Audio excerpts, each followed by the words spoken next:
Всем привет-привет, с вами Лаврентьева Алена, и сегодня у нас распаковочка, и распаковочка непростая.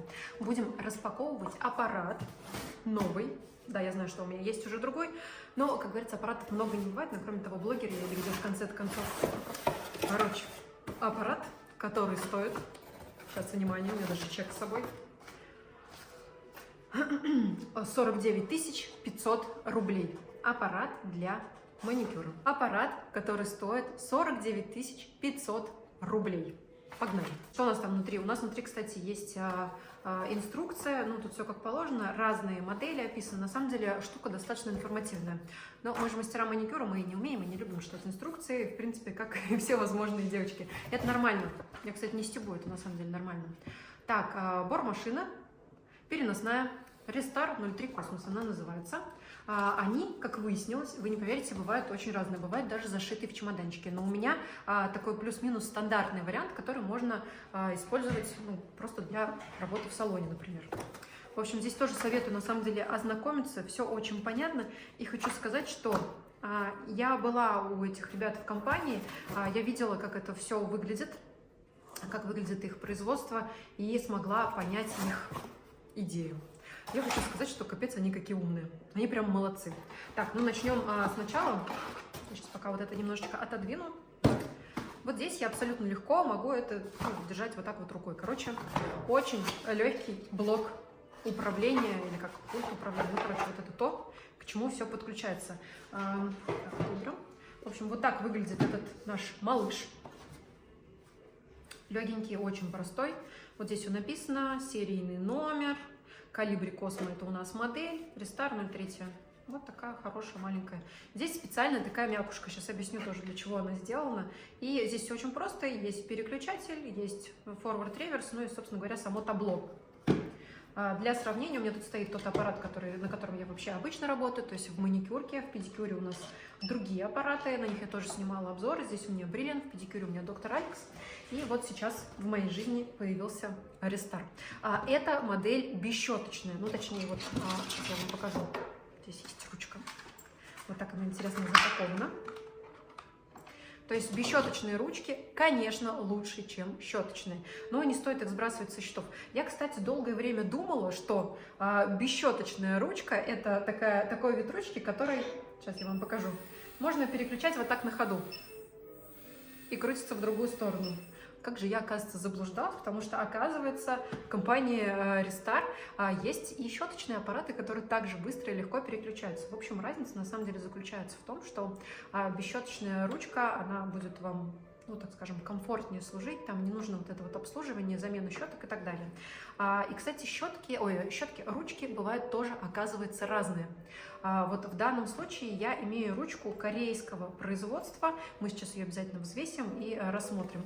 Я выбрала именно ее, потому что она сравнительно небольшая, то есть если мы будем сравнивать, например, даже с моим аппаратом, который у меня сейчас стоит, она прям меньше, а вот по весу, слушайте, ну сложно сказать, как будто бы тяжелее, но мы сейчас взвесим и ту, и другую, почему бы и нет, да? Мы как раз можем два аппарата, кстати, сравнить. То есть, почему здесь стоит именно этот аппарат? У меня здесь есть одно преимущество, которое для меня является очень важным, это вот эта скорость. Скорость переключения с форварда на реверс и обратно. Поэтому сейчас мы проверим эту скорость здесь. Конечно, я его уже пробовала, и я знаю, о чем я буду говорить, но, тем не менее, я хочу, чтобы это было наглядно. Кто-то скажет, а что так сложно, что ли, переключить? Нет, переключить не сложно, но когда ты попробовал, что можно вот так, уже как-то по-другому, не особо хочется. Но, к слову говоря, да, на педикюре стоят Доктор Алексы, которые имеют очень большую мощность, и у них тоже это переключается просто одной кнопочкой. Вот, теперь возвращаемся к ручке. Давайте мы ее распакуем. Она, естественно, завернута. Есть еще одна вещь, которая меня, ну, не знаю, то ли удивила, то ли порадовала. Смотрите, какой провод.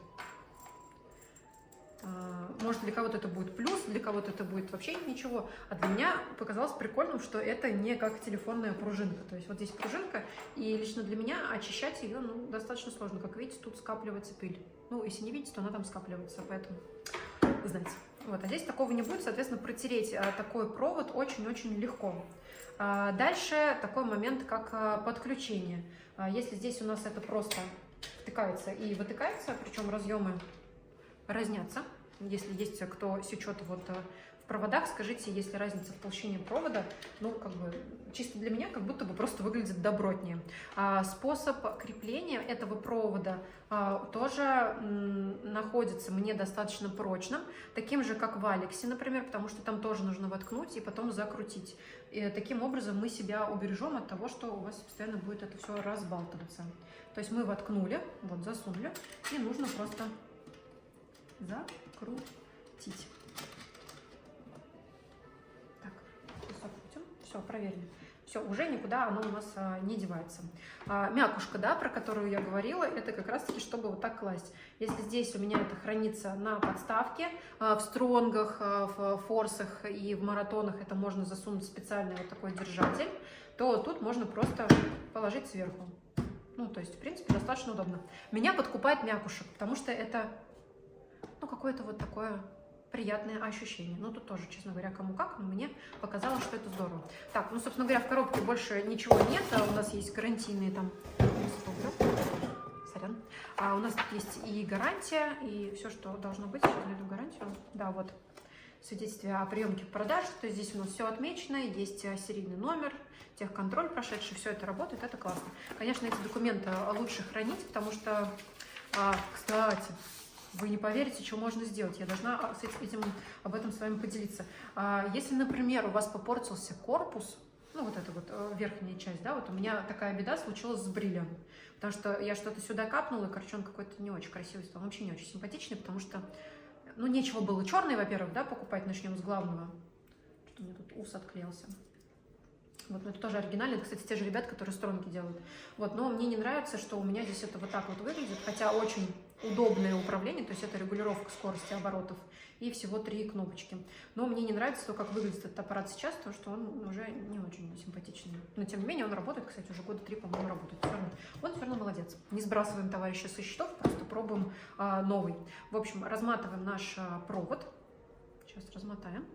И куда-нибудь его воткнем. Я сейчас поищу, куда можно воткнуть, чтобы у нас и бриллиант остался, и вот этот красавчик.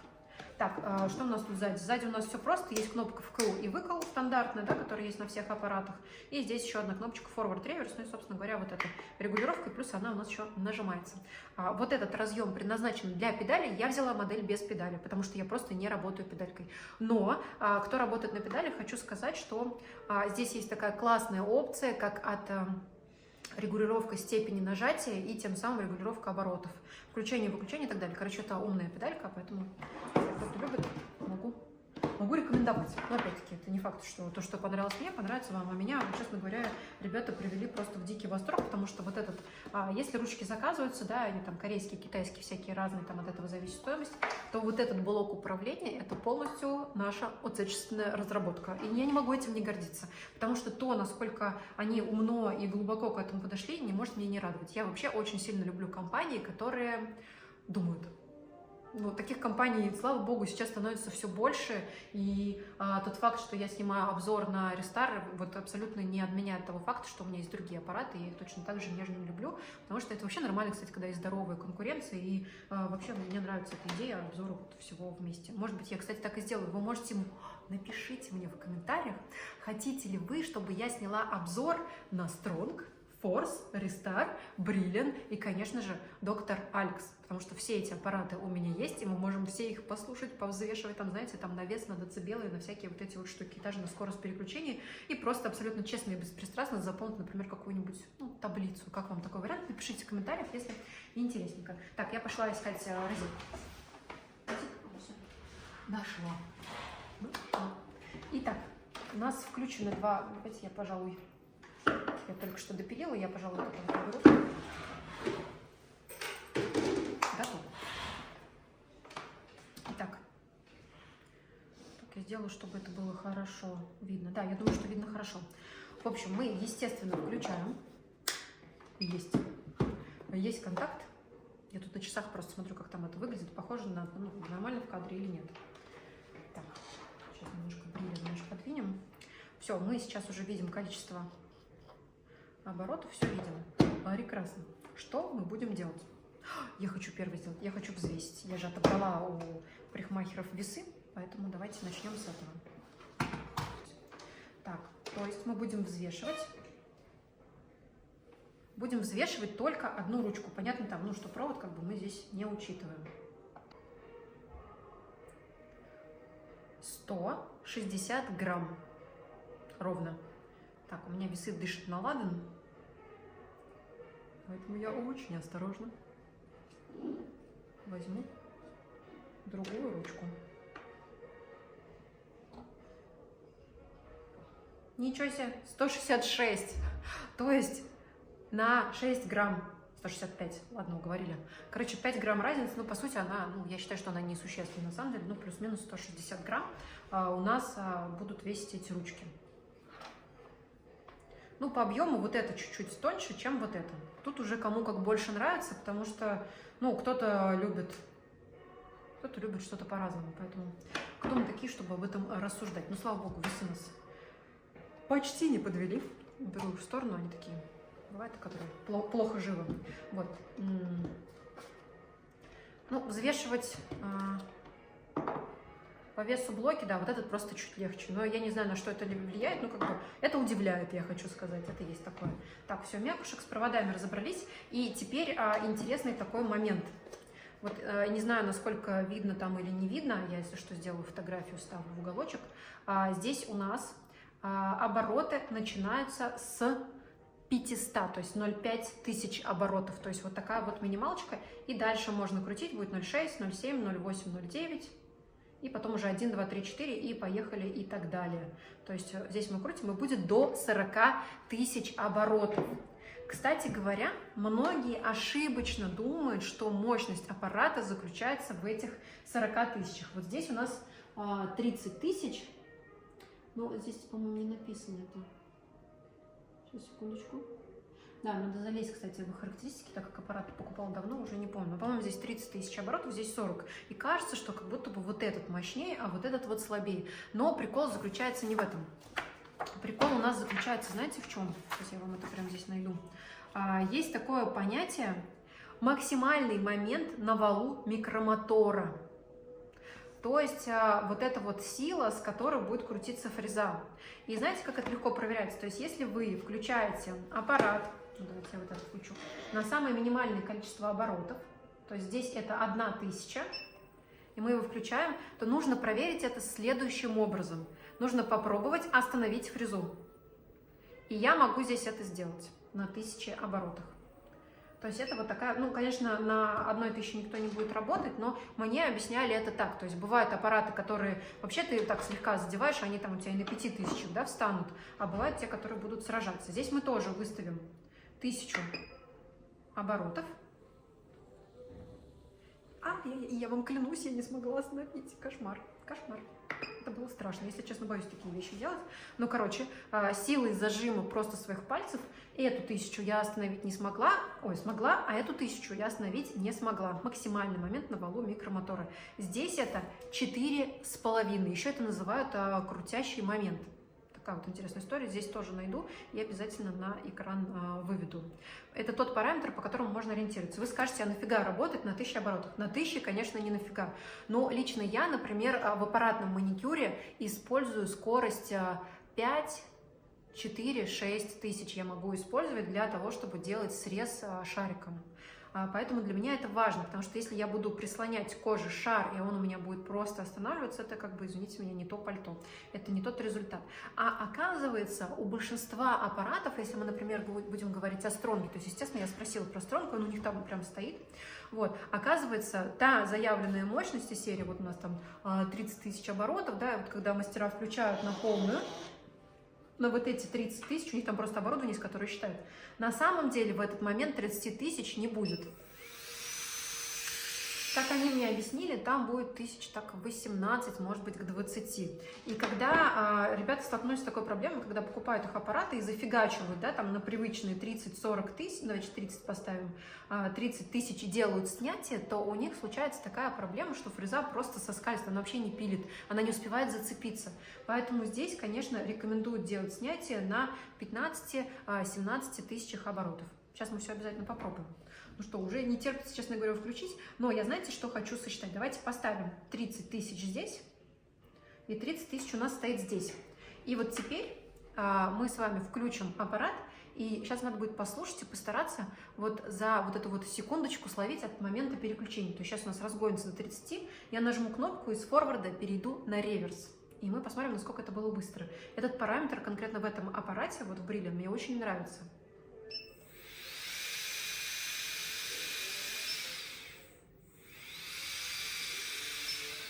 Как видите, это происходит практически мгновенно.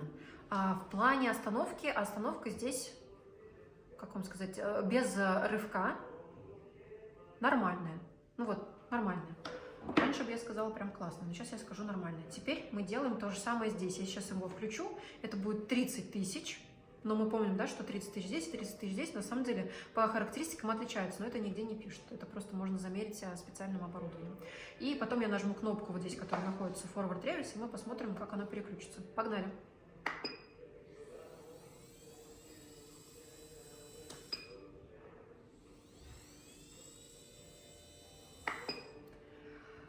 Я считаю, что время переключения вот этих двух ручек, или аппаратов, правильнее сказать, одинаковое. То есть тут чуть-чуть дольше тормозной путь, дольше разгон, здесь это происходит быстрее, но между переключением есть какая-то доля секунды. Но есть разница по звуку, да, мне кажется, это заметно. Еще раз слушаем.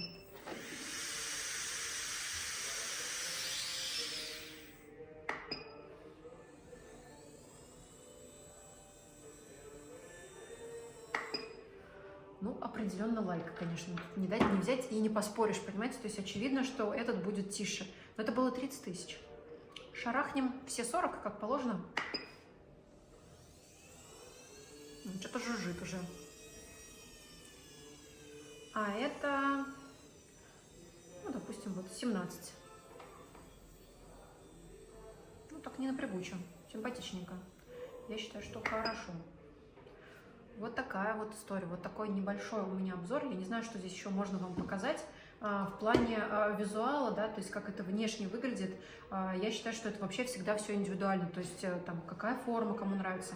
Но для меня важно и удобно, например, чтобы табло, которое отражает, да, там что у нас где включено, было обязательно удобно расположено.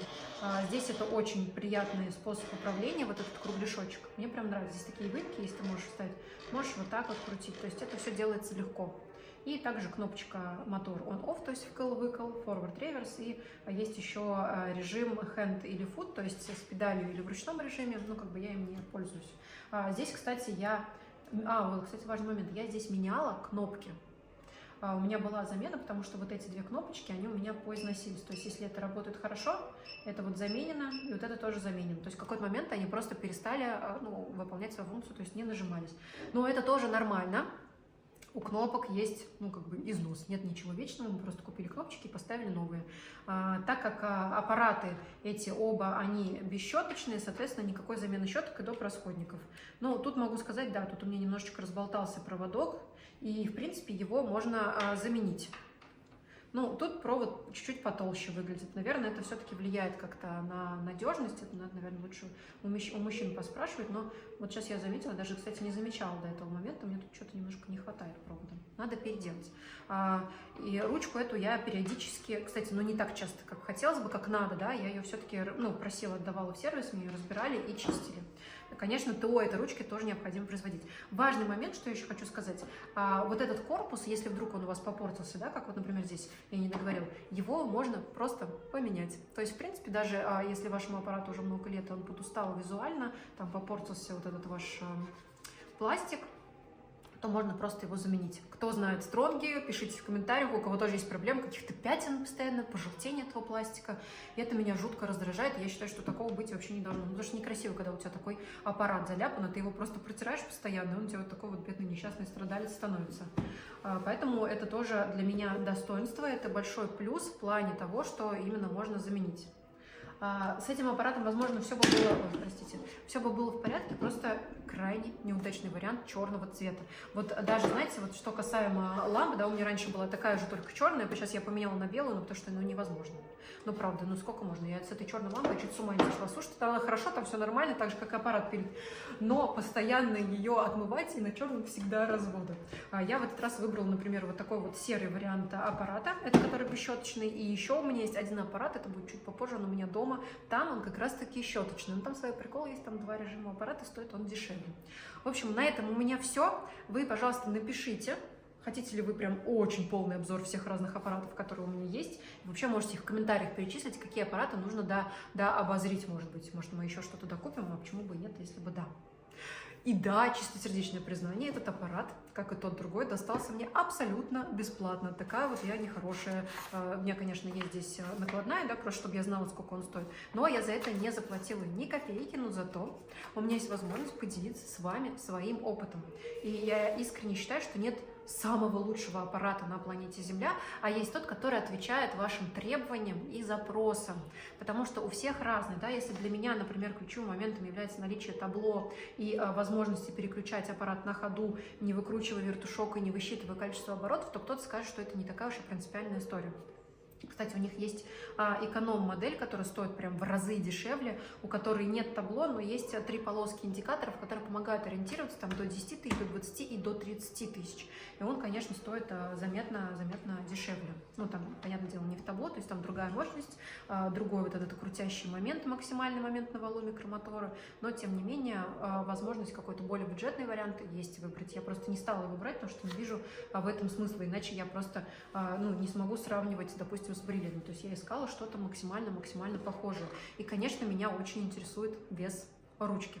Поэтому жду вашу обратную связь. Если у кого-то уже есть этот Restar Колибри, он называется, это корпус называется Колибри, а модель называется Restar 0.3. По-моему, все правильно. Подождите, проверю. Да, Колибри Космо эта модель называется. Вот так вот. И еще, ребята, я хорошо, что перевернула. Одна вещь, которая меня просто... она меня прям удивила. Честно, я не думала, что так вообще, в принципе, можно додуматься сделать. Я говорю, там какие-то гении чертовы сидят просто и делают эти аппараты. Сейчас не поверите. Видите вот эти выемки? Это сделано для того, чтобы, например, иметь возможность прикрепить этот аппарат к столу. То есть я могу его прикрепить, например, вот здесь. Представляете? И вот вы скажете, куда класть ручку. Очень все просто. Вот эту мякушку можно переприклеить вот сюда и класть ручку вот таким вот образом к столу. Можно. Легко будет переключать, все тоже можно будет делать. Кто-то его вешает вот таким образом под стол. Представляете? И тоже на ощупь просто это все переключать. Это какие-то, конечно, уникумы, но по идее, если вдруг есть какой-то дефицит рабочего места, почему бы так и не сделать? Это достаточно интересное решение. Я, конечно же, ни к какому столу его прикручивать не буду. Мне очень нравится иметь возможность смотреть на табло, переключать. Очень, кстати, еще хотела заметить, да, правильно, эргономично все расположено. Так же, как и здесь все в доступе, здесь тоже все находится в доступе. В плане того, что мне удобно с руки это все переключить, нажать, покрутить или просто вообще полностью выключить. Вот он сейчас у нас погас. Вот, пожалуй, на этом все. Жду вашего мнения, вашей обратной связи, что вы об этом думаете. И обязательно скоро сниму еще обзор на второй аппарат Restar, уже будет щеточный. Напоминаю, этот был бесщеточный, это был самый дорогой из всех, которые там я собрала. А они у них именно собираются. То есть там такой прикол, что ты можешь выбрать любой корпус, любого цвета и фасона ручку, хочешь корейскую, хочешь китайскую. В общем, такой прикольный сборный конструктор, но в этом надо смочь разобраться. Это, конечно, целая наука, и я многие вещи, на самом деле, открыла для себя в этот раз, вообще впервые. Никто почему-то в аппаратах особо, разве что доктор Алекс, да, они хотя бы рассказывают про то, что есть вот этот крутящий момент. Потому что это же самый важный. Не сколько ватт потребляет напряжение, не сколько тысяч оборотов, а именно вот этот крутящий момент. И, конечно же, никакого холостого хода. В принципе, и здесь тоже этого холостого хода нет. То есть, как происходит первый щелчок, мы сразу видим изменения. К сожалению, попадались мне такие аппараты, которые ты как бы крутишь какое-то время, и у тебя там еще ничего и не происходит. И те, которые дают, например, сильную вибрацию. И важно, от качества вашего аппарата зависит качество вашего аппаратного маникюра. От фрез, конечно, тоже там даже это не обсуждается, но если, например, вы возьмете крутые фрезы, классные какие-нибудь, да, вот там, давайте сейчас без рекламы, да, окей, и возьмете те фрезы, которые классные, которые качественные, и немножко не очень хороший аппарат, у которого есть проблемы с вибрацией, с этим самым крутящим моментом, вы будете пытаться там что-то срезать, какую-то кутикулу шариком, то фиг с два у вас что правильно получится, то есть будет давать очень сильную вибрацию. У меня была такая история, когда я взяла на обзор аппарат, и он вообще, не то делал. То есть им можно работать, он недорогой, он очень дешевый, но так получилось, что в аппаратной технике им не сработать. Можно просто делать комби, да, когда у тебя там какие-то такие, в общем, простые действия, и то это не потоковый аппарат, но как такой какой-то альтернативный вариант его можно использовать. Это к разговору о том, когда вы мне пишете: Алена, а можно ли купить на Алиэкспресс аппарат, будет ли он работать? Купить можно, работать будет, но вопрос вашего комфорта. Это, знаете, как автомобиль, можно, тоже без брендов здесь не обойтись, но вы, короче, поняли, да, можно прям очень сильно с комфортом. Я, например, на китайской машине езжу, прям у меня какая-то уже там по счету китайская машина в моей жизни, и мне нравится. Ну, потому что у меня там все классно, у меня там все предусмотрено, комфортно. Мне, в принципе, вообще пофиг, какой там логотип на ней, там это, ну, как бы, что там, даже не знаю, вот это трусы на кружочек натянуты и прочее, да. То есть мне, на самом деле, без разницы, какой там будет этот логотип. Мне важно, чтобы эта машина отвечала моим требованиям, да. Вот такие вещи, как режим снег, например, да. Я вот недавно узнала, что в автомобиле с колечками, как на Олимпиаде, оказывается, нету режима снег. А у меня в моей обычной китайской машине такой режим есть, поэтому я спокойно залезла в сугроб и вылезла из него, и ничего мне за это не будет. Ладно, что-то мы уже не в ту степь куда-то пошли. О! Наблюдение. Сейчас, секунду. Интересный момент, который я заметила только что. Когда аппарат находится в режиме вкл, вот в этом, да, то есть у нас горит табло, но неважно тут сколько оборотов написано, вот в данном случае происходит ничего. Выключаем. Здесь, кстати, есть звуковое сопровождение, когда ты его включаешь, ты понимаешь, что он включился. Но тут, неважно, сколько оборотов выставлено, 0 или 24 или 20, есть какое-то еле заметное такое, ну как, жужжание или гудение, такое фоновое, очень-очень легкое, малозаметное. Просто факт. Я могу сказать, что это ни на что не влияет, просто вот это оно так есть какой-то небольшой от этого шум. И если мы доберемся до большого обзора, конечно, мы замерим децибелы, шумы и все взвесим. Короче, все, ребят, расходимся, я могу долго рассказывать вам про аппараты. Жду вашего мнения в комментариях, давайте свою обратную связь, нравится ли вам такой, кстати, формат обзоров и что там еще можно обозреть. На этом у меня все, с вами была Алена, всем большое спасибо за просмотр и пока-пока.